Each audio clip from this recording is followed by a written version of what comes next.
you. All right, so welcome to our program tonight. What is urban wood? Trees first, wood next. I love that phrase with the Urban Wood Network. My name is Joanna Salinas. I am the outreach coordinator with the Waukesha County Green Team. And we are a nonprofit located in Waukesha, Wisconsin. If you are not from Wisconsin or unfamiliar with the area, Waukesha is just the county that's simply right to the west of Milwaukee County. So we're down in that southeastern corner of the state. And we are very excited to have everyone here tonight. We have a really great program this evening put together for all of you with a lot of really great speakers. And so we will introduce them as we go. But who I want to introduce you to right now is Carrie Devine. So Carrie is the Executive Director of the National Urban Wood Network Program and the Sustainable Resources Institute, which is the umbrella organization for the Urban Wood Network. Carrie is going to be monitoring our chat tonight. So anytime this evening that you have questions, please put them right as you think of them is the best way to do it. As you think of them, put them in the chat. If it's a real simple thing like a link, Carrie can answer them right there in the chat. Otherwise, we are going to have a lot of time at the end for some Q&A, and we'll ask those questions to our panelists. If you have a very specific question for a panelist, feel free to still send your chat out to everyone, but you can put their name in your question. So Julia, we have a question for you about, would be an example of that. So this evening, this is a regular Zoom meeting. It is being recorded, but it's being recorded in speaker view. So that just means that only the person talking at that moment is being recorded. So if you don't ever want to be recorded and have your face living on YouTube for all of eternity, just simply stay muted during this, this Zoom call. So, all right, and let's see. So I want to introduce the Waukesha County Green Team a little bit to you all. So I have been extraordinarily pleased to work with the Waukesha County Green Team for a number of years. And we are a nonprofit, as I said, in Waukesha County. We work to proactively make sustainability a topic in the county. So we work with residents, municipalities, organizations, schools, and we work on issues like energy and land use and waste and water. And we really try to raise up to the topic of conversation, especially among municipalities, why sustainability is important. But we are non-political. We do not take sides on any issue. Instead, we work to proactively make change. So some of the programs that we're working on or have done in the past include bringing the county and municipalities together to share best practices in terms of sustainability. So Waukesha County actually has a tremendous sustainability plan. And we'll hear more about some of the work Waukesha County has done a little later when we hear from Julia Robson. Another thing that we are working on is every 2 years, we put on a sustainability fair in connection with the county at Retzer Nature Center. It is a great day that's filled with all sorts of activities and partnerships among businesses, municipalities, residents. And our next one will happen next summer in August of 2023. And then we've worked with municipalities on sustainability plans. Recently, we worked with the city of Pewaukee and paired them with some students from the UWM School of Architecture and Urban Planning and put together a sustainability plan for the city of Pewaukee. And that has turned into some real action in Pewaukee. And now what we are working on and we're launching this fall is we've put together a municipal guide for sustainable planning. We're very excited about it. It has best practices in all areas of municipal operations, but really it's how do we implement the most fiscally responsible elements of sustainability into municipal planning. So we've been incredibly pleased to work with the Urban Wood Network Wisconsin chapter on bringing urban wood planning into those municipal strategic plans. So we've been working for the last couple of years with the Urban Wood Network Wisconsin chapter and bringing up urban wood to local municipalities in Waukesha County. And some of the work that Waukesha County that Julia did that we'll hear about came out of the partnership between us and the Urban Wood Network. And the Urban Wood Network is made up of individuals and entities from all across the United States. And they are really dedicated to building urban wood businesses. They've been around since the early 2000s, and they're really united in promoting and demonstrating urban wood utilization. So we have experts on our panel tonight who will talk all about different aspects of urban wood, its utilization. And what they're doing is really more than just saving trees from going into the waste stream. They're really giving them a second life at their very highest use. So I want to talk just a minute about the Urban Wood Network and introduce them a little bit more.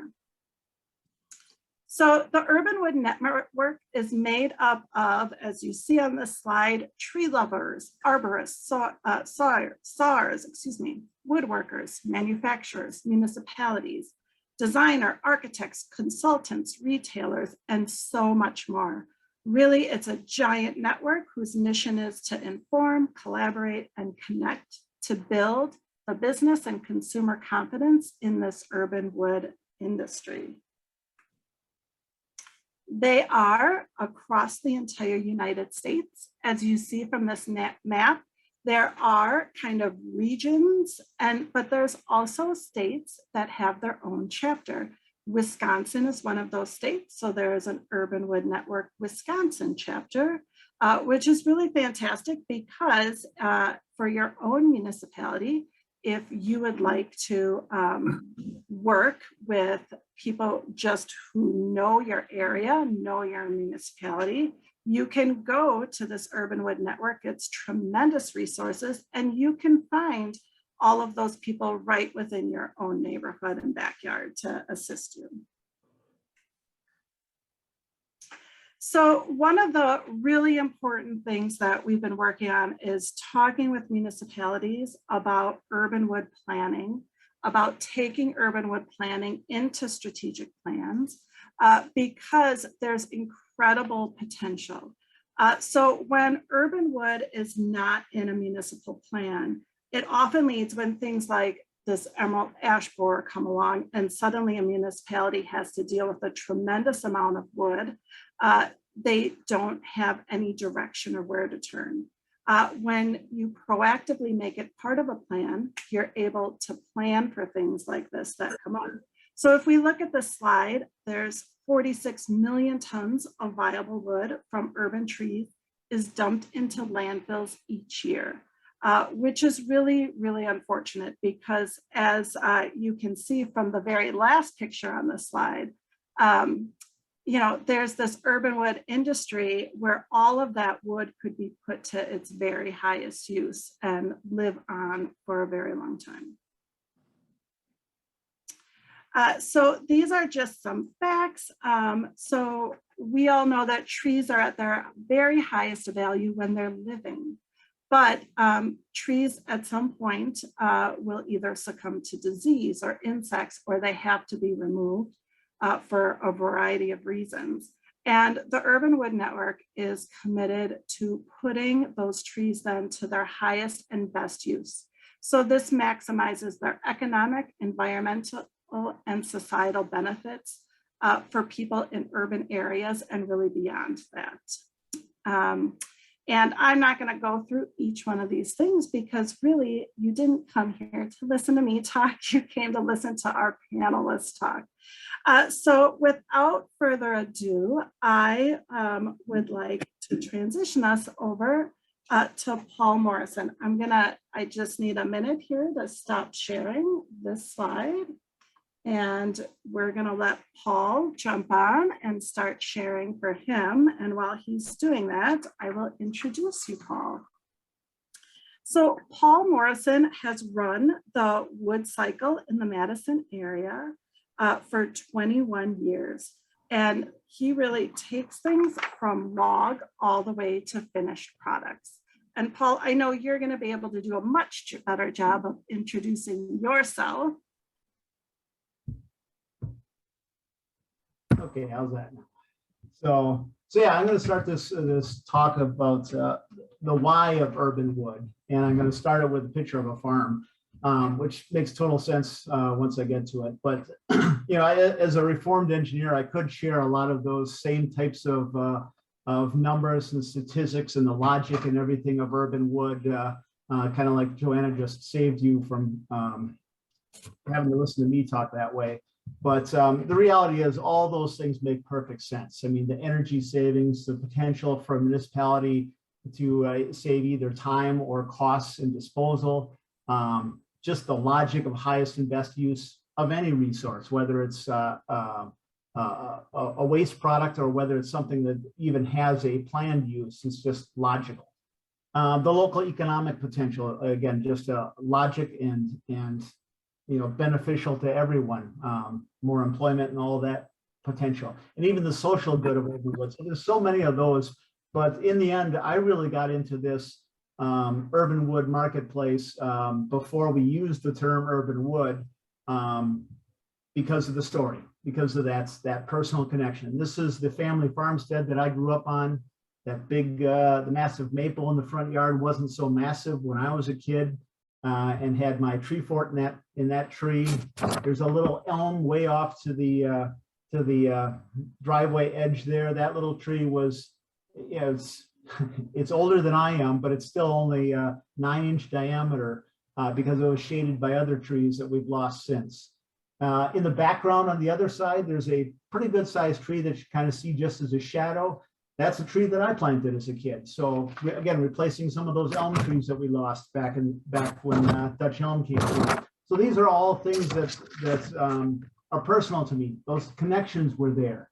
I'm the 7th generation that grew up on this farm. And back in the late 1970s, we had some trees that had to come out as they were redoing the road. And one of those trees was this, oops, now I'm not scrolling like I'm supposed to. There, one of those trees was this oak tree where this is a limb cut that came off of that when we took it up to the local sawmill back in the day. And I count back in the rings of that tree and the age of that limb. You know, the tree was obviously a little bit larger, but the age of that limb is almost identical to the age of our 169-year-old family farm. So I can literally count back in the rings of that and see the generations of my family. Literally their exhaled breath contained within those growth rings of this tree. So those connections are real, and there's something that we all feel. And it's not just if you happen to be the 7th generation on a farm, it's true for all of us. A few years back, well, back in 1980, I was in Waukesha for a couple of years and went to school there. And, you know, you spend a couple of years in a place and you get to know those trees. There's things that are familiar to them. So when I went back, well, 2 weeks ago, I guess I was over there visiting some friends, and I intentionally went out of my way to look at some of those trees just to see how they're doing. Some of them still there, still healthy. A couple of them that have gone by the wayside over the years. Don't know the stories, but again, it's not just me. Those were even more important to those people that knew those trees for many years versus just a few. But we have those connections with those trees, and that is important to us. We literally are in those trees, whether we're climbing in them or literally in them at times. And there are so many ways that we know certain trees very closely. But even beyond those individual trees, there's just the trees of our community, the ones that we know, the big oak in the park that we used to play under or that our kids are playing under even today. And we have those memories. The shaded tree streets that a lot of them, which we lost back in the 50s, 60s, and 70s to Dutch elm. A lot of that shade that we lost again just in these recent years from emerald ash borer. So there are memories connected with those spaces.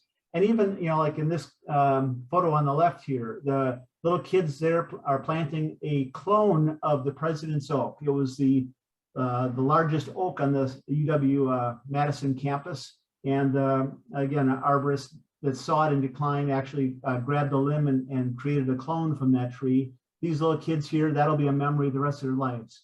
They may not remember the details of where it was or which tree it was, but they're not going to forget planting this tree in that space. And those are the types of memories that we all have.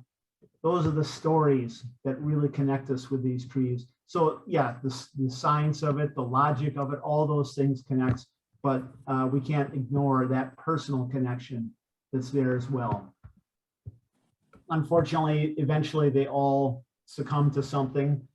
We always hope it's not ours, but like the big white oak in the front yard, the reason they bought that particular house was the beauty of this tree, and it's now lost. You don't want to lose those memories. And in this case, that family is going to keep those memories inside the house. Even though it's not what you'd call a beautiful log from a traditional logger's perspective, there's just so much potential within a piece like that for the homeowner to keep those memories. Or the tree on the other side, the right side here, UW's Elmer, the largest elm on campus outside the biochemistry building. Again, beloved tree, a lot of memories, a lot of relationships formed underneath that tree over its years. Again, lost to Dutch elm disease or age, depending on how you want to look at the perspective of it. But those trees, whether they're, again, that personal residential one or the commercial tree, those trees have an importance to us. Now, as an urban sawyer and a product maker, I can attest to the remarkable figure and diversity and coolness of these trees, including the good and the bad, the evidences of our interactions with the trees that make them difficult to work with, but at the same time, these difficulties compared to this beauty, there's no argument. It's worth the effort. The ways that a tree can warm an environment, whether it's a commercial space like this one or a residential space, and wood does that, period. It doesn't have to be urban wood to warm an otherwise cold or sterile environment. But urban wood carries those stories with it, carries those, a lot of the urban wood network members you deal with, they can tell you the details of what that tree was, where it stood, why it had to come down. They have that capacity to track individual trees. The tree from your yard goes back into your home. So there's that potential for keeping those stories connected with the trees. So why urban wood? This table is just one example of the why to me. And it's not just the why, but it's also the how. I think the how is, while it's not officially my topic, it's I think just as critical, because really when it comes down to it, there's only one way to pull this together. That one way is basically by people making a decision to make it happen. I happen to run a fairly diverse business where I can go all the way from log to finished product. Historically, I also did trees, but I'm getting older, so we narrow the scope a little bit.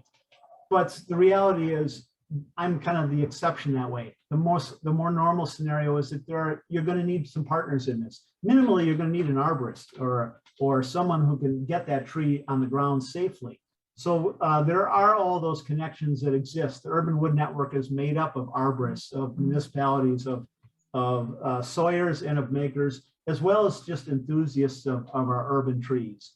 So all those connections are there, and it really comes down to building those connections, making them happen, and knowing that the only way it happens is when you're a part of it, because we don't tend to do it ourselves, or we don't tend to have all those capacities ourselves.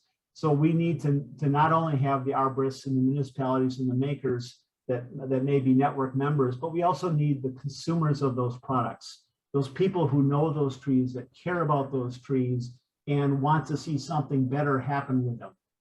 Not just because of that personal connection, but also because it makes sense. And again, the energy savings, the time savings, the logic, the local economic potential of it, all those things that make this a wise thing to do. So really, when it comes down to it, for me, I think it really, I'm going to emphasize more the story, the why of it, from a story perspective, which is the starting point is what's your story? Really, why are you listening today? Is it just an assignment? Is it just something that sounds like a cool idea? Or is it something that's you have a connection? You are aware of a tree that needs to be removed, or you're aware of what's going on with emerald ash borer or a development nearby or whatever it might be. So then it really goes into that, what is your next step of engagement? Just hearing about it does nothing to save those trees, to preserve those memories, to provide all those other benefits to your community. So it's more of a specific question of how you can or should engage in that movement. And it really comes down to figuring out what those connections are. I'm the person with the tree, and I know it needs to come down. How am I going to, what's my next step? Well, it's probably talking with an arborist who has that skill to get it on the ground. But does that skill, or does that arborist know that there's potential beyond, or are they just going to get rid of it? So building those connections, Urban Wood Network, again, being one of those resources, but then also just thinking in terms of all the decisions you make in your life that relates or could relate to wood. Are you going to go with a plastic laminate trim in your house? Or is wood a better decision? Same with furniture decisions. Maybe that's custom-made table is going to be a little bit more pricey than the big box thing that came from somewhere on the planet. But what's the wiser decision in the long run? So what I would say is these are kind of the questions as we go through the rest of this talk. I'd like you to be thinking about, what's your story? Why are you really engaged? How are you going to get engaged? And what connections can you build as a result, even just by talking with these speakers today, or by investigating the Urban Wood Network, or talking with the person who you know is moving or taking a tree down near you. So I guess that's a quick summary of what I have, and we hand it back to whoever's next. Yeah, thank you so much, Paul. That was really inspiring. And now I'm thinking, so what is my story? I love it. So next up, we're going to hear from Julia Robson. Julia, I'm going to share my screen and pull your PowerPoint up here. So Julia Robson is the conservation biologist for Waukesha County Parks and Land Use. So Julia has over 10 years of experience working in natural resource management. She's worked throughout the Midwest on various projects that include biodiversity assessments, habitat restoration, environmental education, and environmental planning initiatives. So welcome, Julia. Hi, thank you. Yeah. Yeah, Paul, your presentation definitely got me thinking about some trees from my childhood, specifically a giant burrow connected to the house that not once but twice my mother had to call the fire department to get me out of when I climbed up too high. So really appreciate bringing light to just the cultural and the sentimental value that trees have, not just the ecological value that they have on the landscape. So thank you for having me this evening. I think, Joanna, if you want to go right to the next slide, we'll dive in a little bit. Joanna did give a very good orientation of Waukesha County, essentially geographically speaking. So for any of you that aren't from the area, there's a map of exactly right where Waukesha County is located. We're just west of Milwaukee County in Wisconsin. Ecological landscape wise, we are in a unique position in the state when it comes to our forest types and ultimately our tree types that we have on the landscape here that we manage. But Waukesha County falls at what is called the southeastern terminus of the ecological tension zone. So you can see a map that I have up here of pre-settlement forest here in the Great Lakes region, and you can kind of see this, you can draw a line almost diagonally across that map of where it goes from green to relatively beige, and that's this tension zone in our region where more of the northern hardwood forest ecotypes overlaps with savanna and prairie in the region, and Waukesha County falls right within that. So what that basically means is we have a very diverse landscape mixture of forest types and grasslands, which will come in my next slide. I'll mention some of the challenges we face with managing those landscapes in this day and age.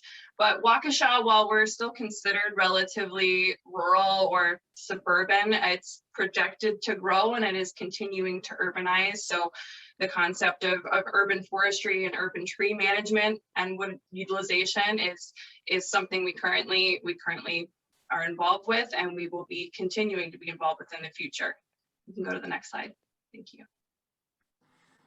So our park system in particular, we are just over 8,500 acres of parkland. There are all of our parks pictured on the screen there. We're widely distributed across the county. You can find Waukesha County parks and land use properties basically all over the county map here in Waukesha. We're unique in that we're a natural resource-based park system. So much of our acreage is undeveloped, so it's minor infrastructure, which would include access roads, picnic pavilions, and some boat launches. But in Waukesha County parks, you won't find athletic fields or much for active recreation like that. It's more nature-based recreation, kayaking, camping, horseback riding. So a lot of the natural areas within these parks and greenways have been preserved. We do have one state natural area and one nationally designated old growth forest in Muskego Park. And because we fall within that tension zone that I mentioned earlier, we have really diverse forest types and grasslands. So over 1,300 plant species, 77% of which are native, 35% of which are considered rare species. And we're also a county that's just kind of sewn together with major waterways and lakes. A portion of the county is considered lake country, and we fall within 9 different watersheds. So I mention that because a lot of these forest landscapes that we manage here in the county, they have broader implications than just their ecological value as a forest. You know, they act as those infiltration systems for a lot of our essential waterways, and they also serve as really valuable wildlife habitat here in the county as well. You can go to the next slide. Oh, I didn't tell you to switch so you could see the beautiful pictures. My apologies. So you have 2 seconds. If you click one more time, you'll get some cranes and Wudeward Park. Next slide, please. This is from the Wisconsin DNR's community tree map application for portions of the county that have community tree cover type data available for it. So it's just to demonstrate here, you can see impervious surface represented by the pink, and then we also have forest cover represented by the darker green coloration, in the maps here, and grassland and herbaceous cover as well. But Waukesha County, it's pretty split down the line between tree cover and some of those grassland and more open spaces. Again, not just due to urbanization, but also because we fall within that tension zone there. Next slide. With a lot of those forest types and acreage that we manage in the county comes a lot of these challenges. And these challenges aren't specific to Waukesha County parks and land use. This is something that any landowner, whether you're a homeowner and you have a couple trees on your property, or you've got hundreds of acres that you're managing, you're dealing with some challenges in this day and age. Emerald ash borer is something that we've already heard a couple times mentioned in the program this evening, but we've dealt with in the county, throughout the county, lots of tree canopy loss due to emerald ash borer, specifically in more of our lowland forest types and floodplains. You can see some of that demonstrated in the images on this slide. The one that's clearly been taken from a plane is actually looking down at Muskego Park, and you can just see bordering the wetland zones there, all of the ash canopy has died off there in that zone. But we're also facing issues with managing our forests and our tree canopy cover in the county due to climate change, invasive species, mesification. That's something that's a little bit unique to Waukesha and some of those counties that have more savanna forest types, because as they're not being managed with fire or as invasive species move in, those forests are changing from oak dominated forests that love sunlight to more maple and basswood dominated forests. So our forests are just changing, and not always because of EAB. It's some of these other factors listed on this slide, and more often than not, one of these factors will exacerbate another factor. So it's a complicated challenge that we have to face when it comes to managing forests on public green spaces. Next slide. So what we have been doing or trying to do over the past decade, I would say, is when we really saw in our park system a lot of the active tree management occurring. It's been a bit, I'll just say, reactive at this point, and that tree removals have occurred annually, specifically in ash. Many municipalities can tell you, and you still see it, ash was a popular planting tree. We had it was the dominant shade tree in our picnic areas and along our recreation trails, because one, it's a tree it does have a lot of great wildlife value. So it is a shame what's happened with emerald ash borer, but also it's extremely tolerant. It's a really durable tree to plant. It's nice and long lived. So they were planted just about everywhere in our use areas, which once EAB started moving through, we started to lose a lot of those trees. Historically, we did preventatively treat about 1,000 trees each year with insecticide. As you can assume, that's not economically a feasible option long-term. And also it's just long-term looking at it, those trees, we were still removing them even after they were being treated, because staff shortages just didn't allow us to stay on top of treating them long-term. So removals became more of the priority over the past decade, where we were selectively picking the most hazardous trees to go and remove from use areas, and then eventually replacing them with another native tree. And as many municipalities have been doing, we're not just planting one single species. Most of our tree planting plans involve a diversity of species, and also species that maybe are expected to be shifting more into our range with climate change. Oak trees, for example, are projected to be a very suitable selection for a tree replacement choice, because they're projected to do well with climate change in our region. Other species include sycamores or tulip poplars, things of that nature we wouldn't see a lot of traditionally occurring here. We're starting to incorporate slowly into plantings as we're replacing declining ash.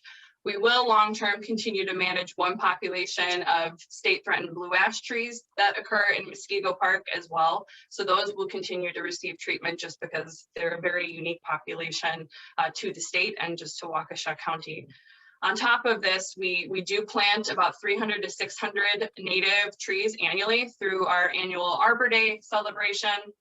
But then also we do select areas throughout the county where we have experienced significant canopy loss, and we look for opportunities to reforest buffer zones around those areas that we've lost a lot of canopy due to emerald ash borer. Next slide.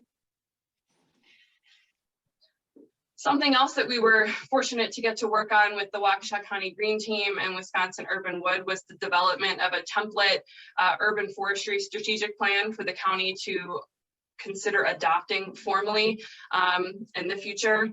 So from the impetus for all of this was really to look at not just how we can be more proactive in planning for forestry management within the park system, but also, as has been mentioned by Paul and Joanna, to look at wood utilization, how we're currently utilizing wood right now when we're addressing hazard trees or removing trees in the parks, but then also look for future opportunities outside of the box. It really did encourage us to look at more than just using wood for chipping trails or making mulch. We wanted to identify opportunities for growth, collaboration, and partnership to optimize other opportunities for the highest use of these wood products that are coming out of the park system as a result predominantly of emerald ash borer. So those were basically the three main goals of the development of the strategic plan template, was to build a wood utilization management plan, eventually look for an opportunity and hopefully funding to fund doing a tree inventory of the park system so that we can strategically plan for removals rather than doing it so reactively as trees get to a very hazardous state.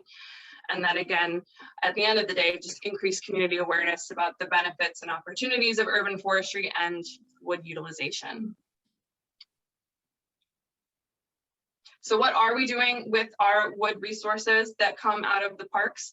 Our primary use for wood is with our campgrounds. We have, we've got several campgrounds throughout the park system that actively utilize almost every bit of wood that comes out of the parks as a result of ash felling typically. So we're kind of in a unique situation as Waukesha County Parks because of our campgrounds requiring so much firewood. It is the primary use for our wood. In fact, the 3-year average in firewood sales is just over, it's almost $36,000 over that 3-year average. So it is an economic benefit to us to utilize it for firewood, but as part of the strategic planning process that we worked on with the Urban Wood Network and with the Waukesha County Green Team, we really tried to look at and investigate what are the other uses that we have, and then where can we expand in the future on how we're utilizing wood. Some of those other uses include, traditionally, we've always used trees, including buckthorn, but ash, to create wood chips on our trails, on unpaved trails, benches in the park. We've used wood that's been harvested for signage. Perhaps some of the more unique utilization strategies we've engaged in, we've worked with Walleyes for Tomorrow to use ash that we've taken down to create fish cribs on Pewaukee Lake, which is pictured here. And then another one that we have kind of piloted, and I can see continuing to grow and expand for us as a park system, is utilizing our wood resources that are harvested for nature play areas, trail archways, and also we've started to utilize ash that have come down to build fencing in the park. So where we have ecologically sensitive areas that may have before had split rail fencing, or purchased lumber to go in there and kind of create a guarded off section of trail. We're just utilizing ash now to build those fences, which you can see at the bottom picture there. And then this image of the 2 kids and this tree, this hollowed out kind of stump, that was actually a basswood from Muskego Park that fell during a storm, or snapped in half during a storm basically, and that was harvested and utilized at Retzer Nature Center on the new Discovery Trail as part of something kids can kind of climb through. Next. So the Discovery Trail at Retzer Nature Center was, I would say it is our largest wood utilization project to date, with wood that we have harvested from our parks, a mixture of things. There were a lot of it was green ash that was obviously taken out to mitigate ash borer, but then lots of this wood, as you can see, you can tell there's cedar in here. So there are some projects that we were working on, the cedar in the archway and the cedar that the kids are playing on here. Those all came from a oak savanna restoration project at Nashotah Park. So that was something where we were going in and removing these cedar trees, and this project, the Discovery Trail project, was in the works as requiring, they wanted a nature play area. So instead of purchasing materials, it was what's coming out of the parks that we can use to incorporate into this feature at Retzer Nature Center. So these are just some images of it in construction. And I love it when I go to my office at Retzer every day and I walk by the Discovery Trail arch, and I just know that those are cedars that came out of a different project in another park, and they're still, look at the potential they had and what they're being used for long term. I must say here, I put Jason Wilkie, he's our landscape architect. I put his contact information on this slide because I essentially helped find wood for him to utilize, and that was my involvement in the project. So any kind of technical questions associated with this project, he would be happy to field. So I did provide his information here. Next slide. And then lastly, as part of that strategic planning process, and I think one of the biggest things that came out of it for us as a county participating in is, I'll just restate that it really did encourage us to think about future opportunities. I mentioned that we have a lot of internal utilization of wood that we harvest from our parks, but down the road, I could definitely see us running into that situation where there might be a surplus, and we don't want that to just sit there. We don't want it to go to a landfill. When we start looking at mitigating tree loss along some of our larger recreation trails, where there are a lot of ash that are in decline, and they will have to come down likely all in one big harvest, those are the opportunities that our wood utilization plan calls for us to seek out assistance from organizations like the Urban Wood Network to identify opportunities for working in collaboration with other municipalities or the wood industry in general to utilize that wood, because we may end up with a surplus at that point. We do have 2 carpenters on staff too, so we are fortunate for that. And ever since the Discovery Trail project, and they acquired an Alaskan sawmill, there's a lot more internally going on in terms of what can we build, what can we use. Right now, I had to take down some invasive black locust trees, and our carpenters are utilizing that for benches and tables in the nature center.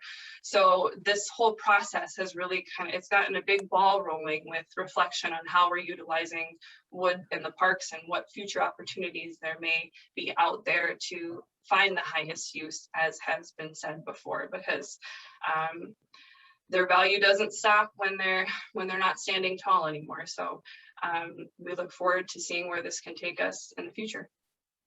And with that, I think I'm wrapped up, and I'm sorry if I went over.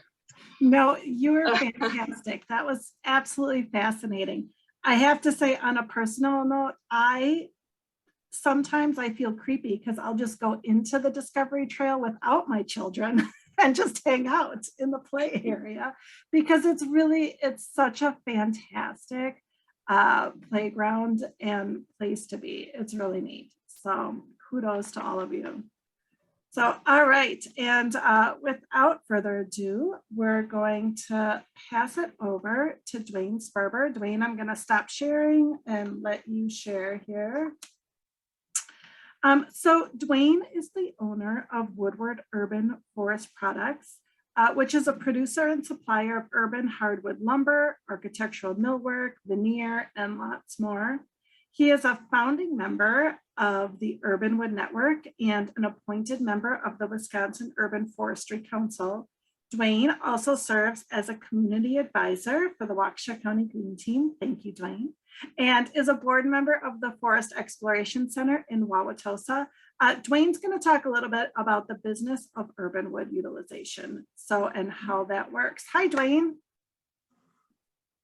Okay, does my screen look okay? You look fantastic. Thank you. Not me, the images. Yeah, the images too. Okay, well, thank you for that, Joanna. And yes, I am the owner of Wudeward Urban Forest Products, and this is a photo of our log yard. And all the logs you see here came from an urban or community forest. They came down for reasons other than harvest. They came down due to any number of reasons, such as disease, old age, storm damage, etc. Now, my slides are not advancing. Let's see. I'm going to start over, okay? Yeah. Okay, how about now? That looks fantastic. All right. Again, Dwayne Sperber, thank you, everybody. Thanks for your patience.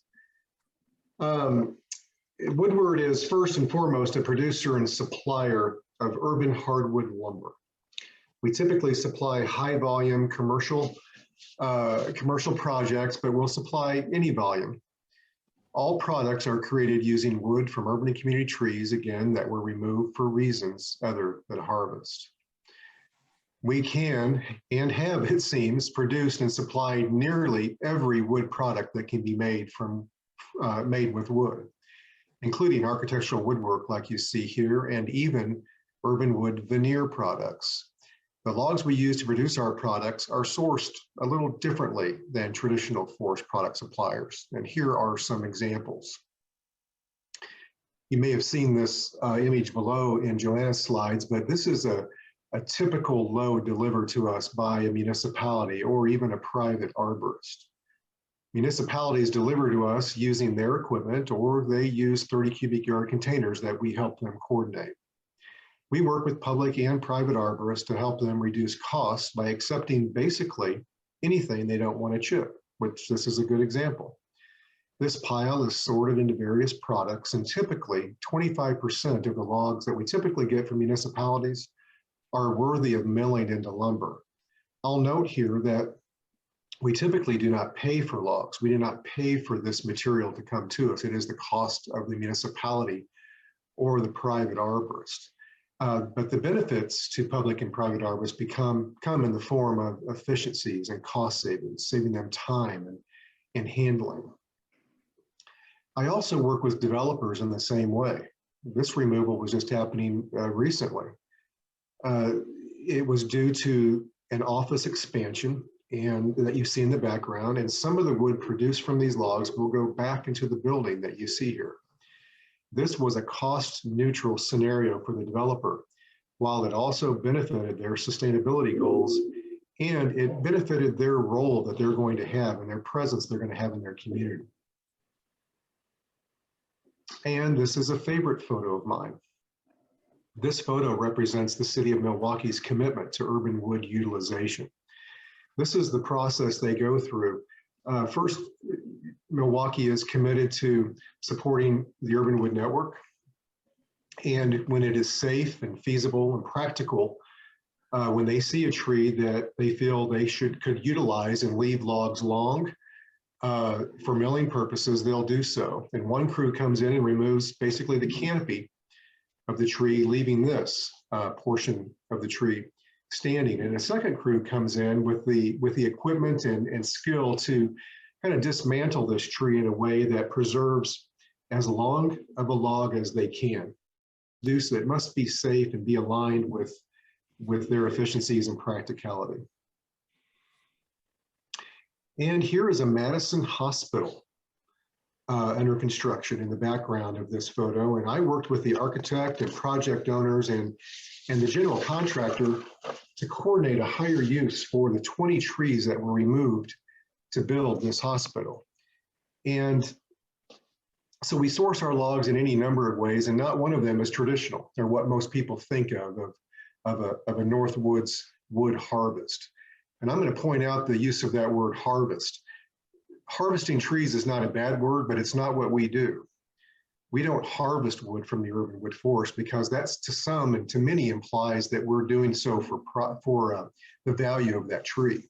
We're taking a tree that nature decided needed to come down, and we consider the highest use at the time. And the highest use might be mulch, or it might be, as Julia said, it might be firewood. That might be the need. But the fact of the matter is, many logs that are typically considered for lower uses have lumber in them that can go to mainstream projects like this hospital. And here are some of the areas, some of the places. Now, this is an application of that hospital.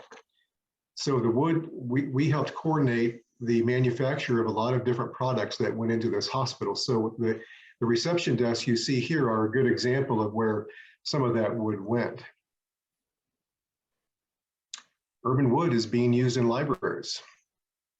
And urban wood was used extensively throughout this library. And its application not only serves a function like these end caps you see here, and there's many other applications, but it's become a part of the experience of visiting that library. And in the hospital, excuse me, not the hospital, but the library, partnership with us, they specified ash purchased from a UWN affiliated member. They wanted to learn about it, and they wanted to, let's say, glorify it in their library. And they did a really good job of doing so. And so again, the stories that Paul mentioned that exist in beautiful tables and other applications, they exist in larger commercial projects as well. A semi-load of urban lumber still carries those same stories. Urban wood is used in corporate buildings. This is an American Family Insurance office building where you can see there's a lot of hard materials used, a terrazzo floor and exposed concrete. And like Paul mentioned earlier, look at the warmth that urban wood brings to that space. And science and research tells us that folks are happier in environments that have either access to a view of natural areas, but certainly using natural products in the building. And urban wood certainly fits that bill.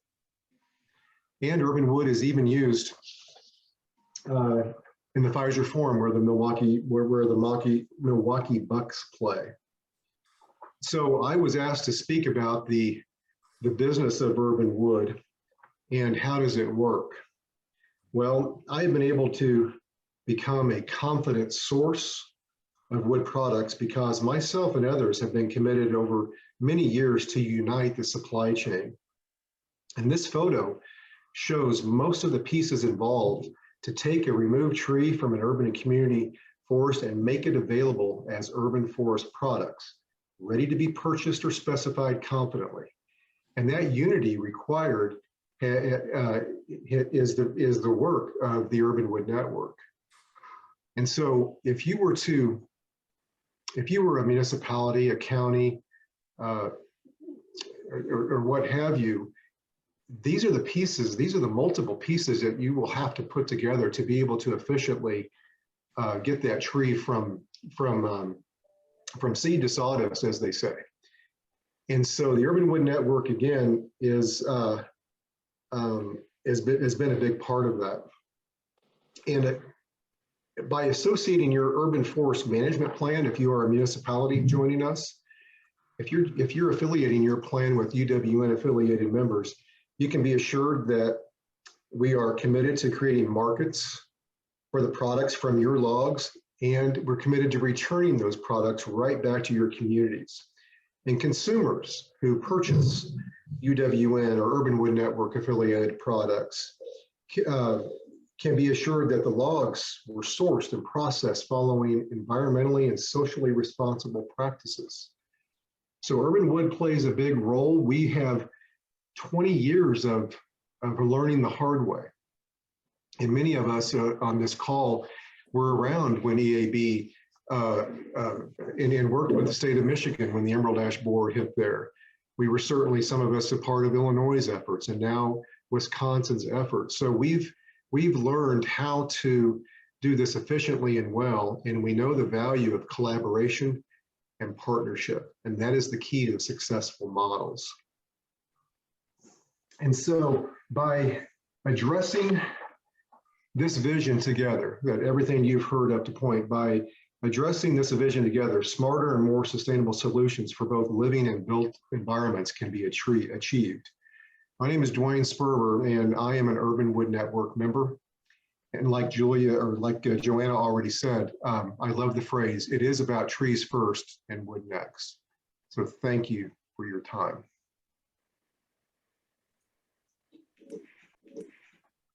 Dwayne, that was fantastic. Thank you so much. So as you were talking, I was jotting a bunch of questions I have myself down for you, but I'll wait till the end. I'll wait till the end. But thank you. That was fantastic. Yes.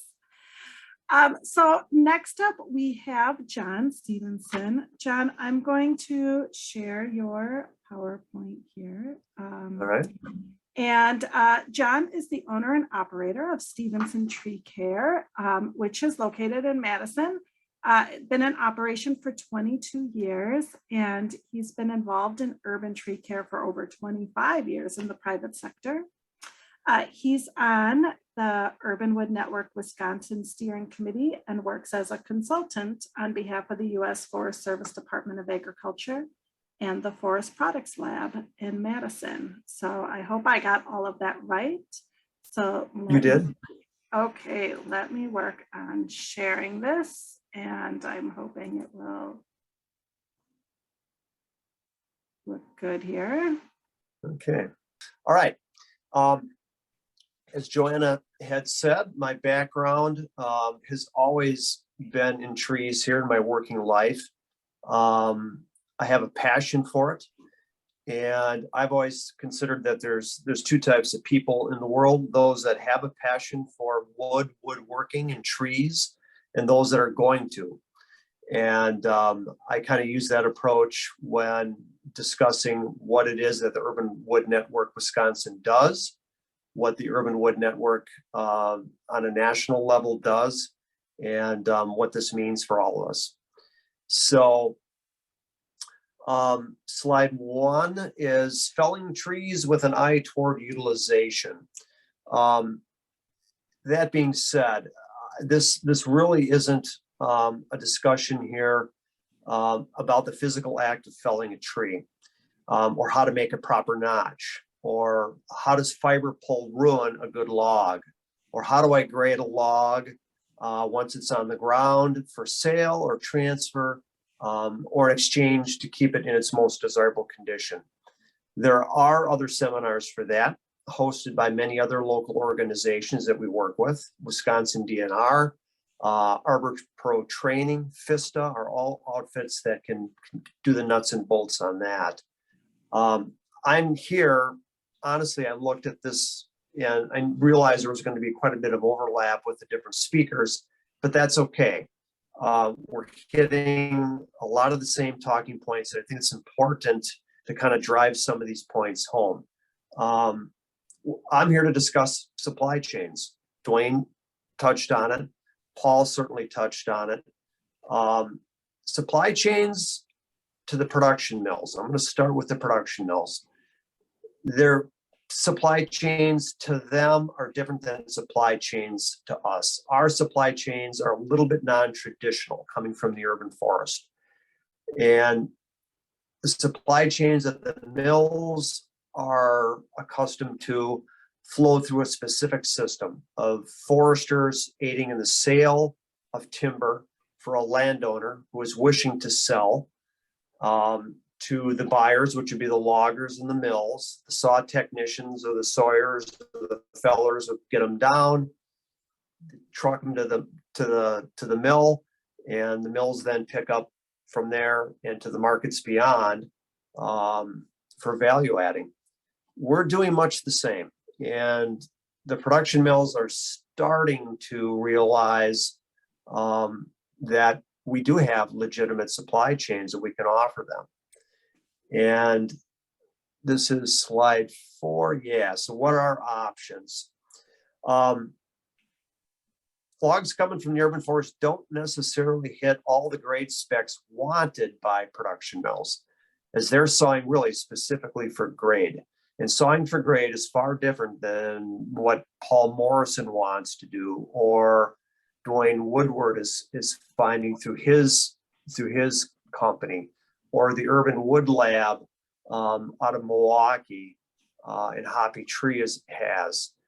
Sawing for grade is completely different to these guys, but the production mills in our area are starting to recognize the resource stream from the urban forest as a reliable, as being necessary for their margins, and as a backup niche for the markets that they've established here in the state and offshore.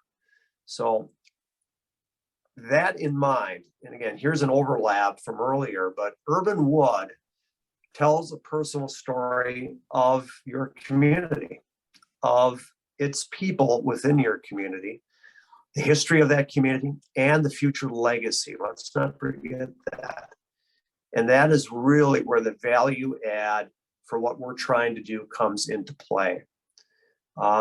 It has tremendous value, not just from the standpoint of budgets and bottom lines, but leverage in establishing programs that can really aid a community and add to that richness for the people and of the people in that community.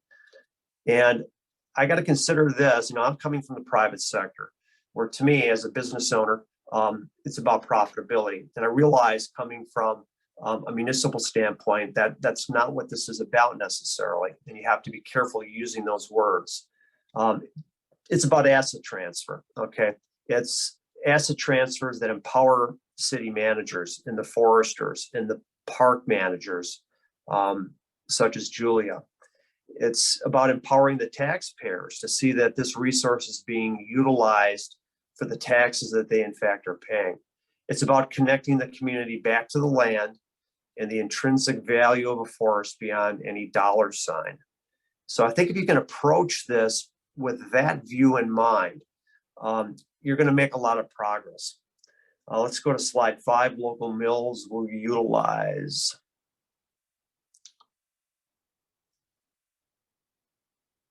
Okay. Sawmills come in various shapes, forms, sizes, and whether they're running a bandsaw or they're running a circle saw, there's a way for this to happen. Some logs will hit production mill standards, but most won't. And that's something we have to be aware of. but that's where the Paul Morrisons and the urban wood labs of the world come in.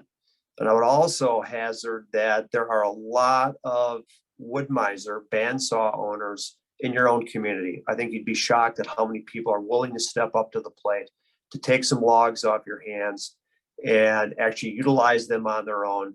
A lot of these individuals, whether they're legitimate small businesses or a guy working out of his garage, they do have kilns set up, they've got their saws set up, they've got a way to make things and sell things, and there are opportunities out there. Urban Wood Network is working to build connections to these various mills that will accept urban forest logs. Mills are willing to accept lower grade logs depending on the demands from other markets and that these mills have pioneered.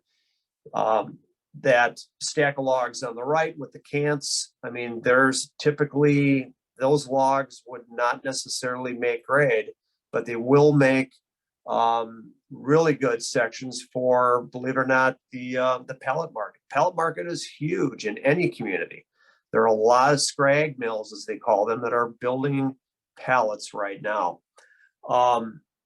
Grade 3 logs, they can go to railroad ties. They can go, as I said, to pallet manufacturing, as evidenced by that photo. That's from a local mill here, not far from Waukesha, actually.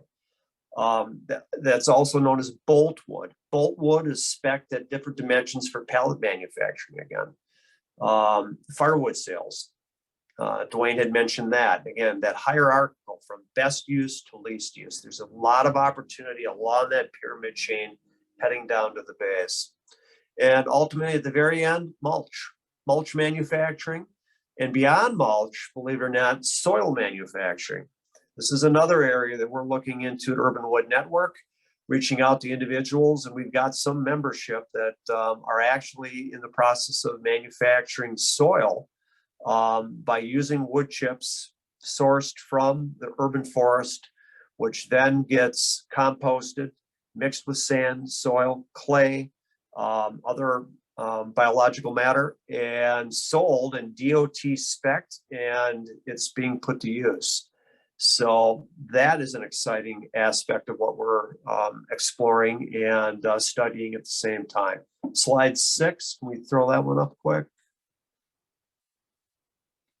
I'm not sure how visible this is to everybody. This is something you can always reach out to me for. This is a study that Urban Wood Network has undertaken through the Forest Products Lab. This is ongoing. This is an area that I'm specializing in. This is a boltwood spec sheet, and here's an example. Meister's Forest Products Lab is agreed to do a pilot project with a number of arborists in the Madison market. And we are collecting logs, and Meister's will come down and they will pick up 10 cords at a time from us and pay us a pretty good dollar for that. And for those of us that are in the urban tree market as, or the community arborists for profit, this is a big deal. But it goes beyond that. It's going on to the nuts and bolts of the study.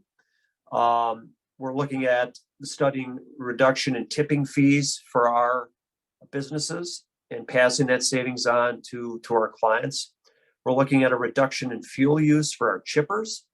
We're looking at a reduction in chipper wear and tear, and thus decrease in engine hour runtime, fuel use, diesel and or gasoline pollution, machine longevity, and investment horizons. So it's really a productivity analysis surrounding a lot of different parameters here. And also productivity for the crews, less handling of these pieces, and thus an increase in daily crew production. And whether you're at the municipal level or whether you're private sector, going for profitability, productivity is always crucial and key, and less handling, less injuries, less wear and tear on equipment and the bodies that have to run this stuff and pick it up is something that we're looking at. So Urban Wood Network, again, I'm going to keep mentioning us, but we've got a lot going on here.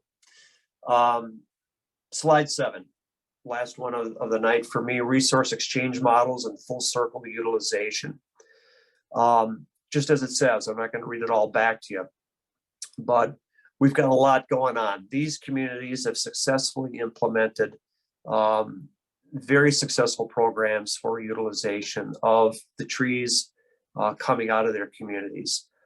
City of Stoughton, one of our steering committee members, is instrumental in a very successful program within his community.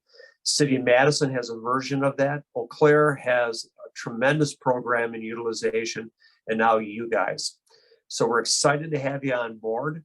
We'll do everything we can within our group to aid and facilitate and steer you in the right direction. On this pyramidal, I call it utilization, or best to least use model. And whether it's a Paul Morrison style, whether it's a Meister's exchange model, or Urban Wood Lab model, or simply the guy looking for firewood, it can all get done. And we'll give you a look, take what you can. You never know until you get started. So that's my talk for the night, and thank you for your time. I appreciate it.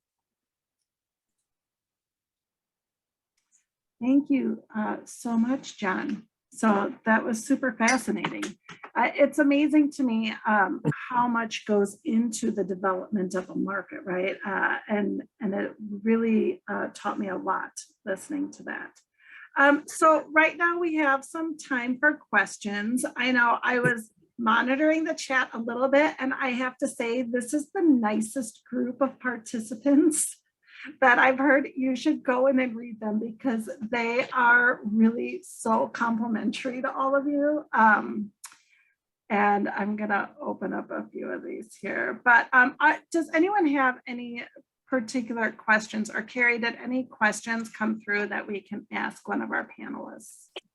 Not direct questions, but what I am reading in between the lines is that some people would like to get their hands on some urban wood. So how best to find that in local communities might be a good question to address. Sure. Anyone, does one of our panelists want to speak to that? What is the best way for somebody to get some urban wood if they're looking for it? I would suggest just starting with a search of the term urban wood or urban wood network and going from there. Madison area, there's a Habitat for Humanity Restore that stocks urban wood, has a rack in both of their stores. I know Milwaukee has the same. There are businesses in a lot of these communities where if you Google urban wood, you're going to find us or them.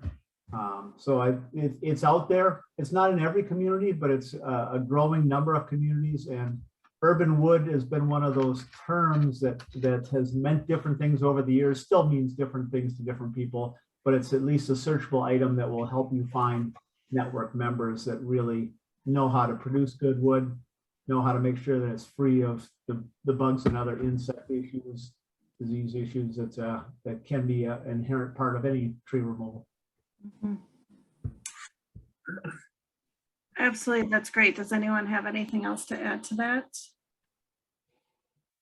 Well, and my follow-up question to that would be, what can the average taxpayer, resident, homeowner do to aid in this urban wood market development?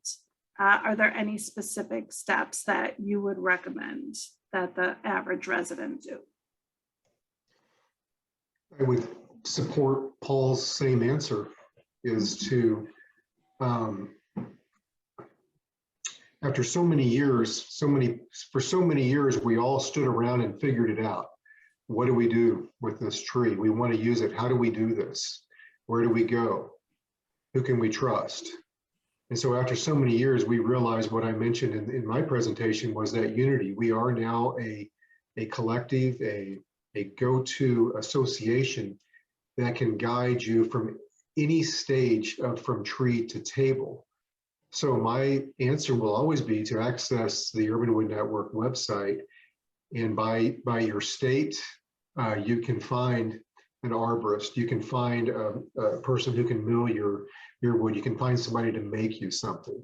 So that's what we've been working on for so many years. So that's I believe the best option. And certainly you can, pick up the phone and call and talk and to anybody you find there. So. Perfect. And, Well, oh, go ahead. Was somebody I talking? was just gonna add that I guess like a level then up from that is to, as a constituent, find out what your local government is doing in terms of wood utilization.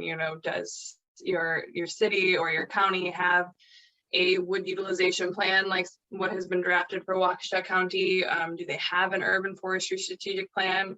What is being done? Ask those questions of your government officials, and depending on the answers, that there's an opportunity to even encourage the education of government entities on this topic as well. Great answer. Love that. And then Molly asked in the chat, are there any classes offered or mentorship opportunities? As a maker myself, that's a common question that I'll get from even just from customers. But the reality is Wisconsin has a pretty incredible tech school system. Wisconsin has a great high school wood shop history. So there are a lot of local level classes that can be, virtually free through those existing systems. There are woodworking schools out there. There are not many well-known ones here in the Midwest. But the reality is, dabble. Somewhere in your neighborhood, there is an old retired guy with a basement shop that just would love to spend too many hours with you chatting about wood and helping you learn the system. So just start dabbling in it, start buying tools. Every new project requires a new tool. There's ways of doing it. Yeah. And I'll add that any number of us here associated with UWN, we are indeed ready and willing to be mentors as well. I don't mean that in an arrogant way, but we would love to encourage the use of wood and do that. So I can almost guarantee that any number of us will know where to direct you, if not be able to help you directly. Dwayne and I have never been accused of excessive passion.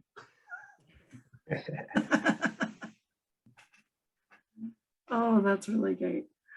Okay, are there any other questions that anyone has? Otherwise, I will do a real brief wrap up here. No. Okay, any final thoughts from any of our panelists as I share my screen again? I will say that I heard John Stephenson say that there's going to be overlap here, and I knew there would be too, but that's such a good sign that we are aligned and that we are, driving some of these ideas home and solidifying them, and that everything kind of came back to being a network. And so there was no time lost in any overlap that you might have heard. I think that should provide the listener some confidence that we are all on the same page after many, many years of trying to get there. Yeah. Yeah, I think it's an exciting time for people to be interested in this. And I have just been so incredibly impressed with the Urban Wood Network myself as an outsider to it. And I have to say, I feel like all of you have mentored me through this process, just learning about it to help educate others. So I want to thank all of our panelists so much. So we're just going to do a quick wrap up with kind of reiterating and overlapping of what can you do. So, and we've talked about this a lot. You can connect with the Urban Wood Network. And certainly if you remember that slide with the map of the US and the Urban Wood Network stretches the United States, Wisconsin has a great network to connect with if you are local here in Wisconsin. And that means to identify your network. So get into that map, find out who the people are, do that Google search and really identify people and mentors and these Urbanwood Network members who you can work with.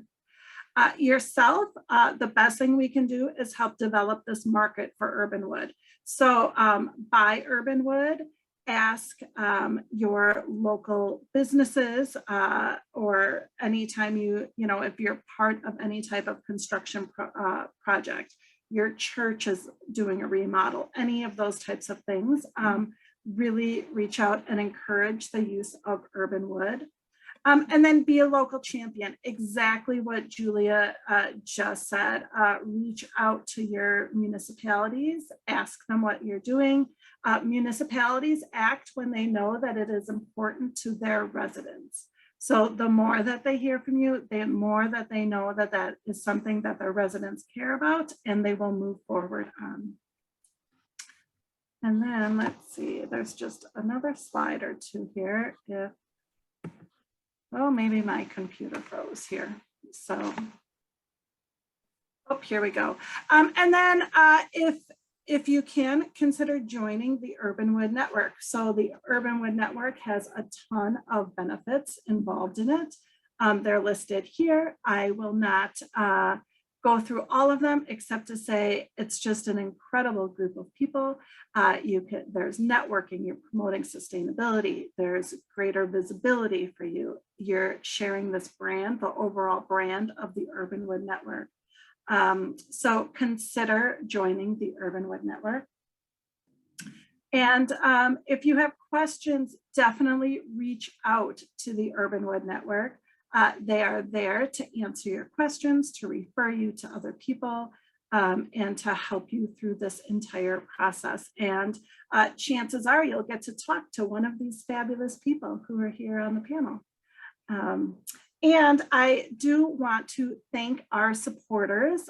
This program tonight was made possible through the Sustainable Forestry's Community Grants Program Initiative. I probably said that wrong. I apologize. The Sustainable Forestry Initiative, their Community Grants Program. All right, that's what happens when I just read a line. So thank you to all of our supporters for making this possible. So, and without any further ado, I want to thank our panelists one more time. Thank you to our audience, and please don't hesitate to reach out with any questions. So, and with that, thank you and good night.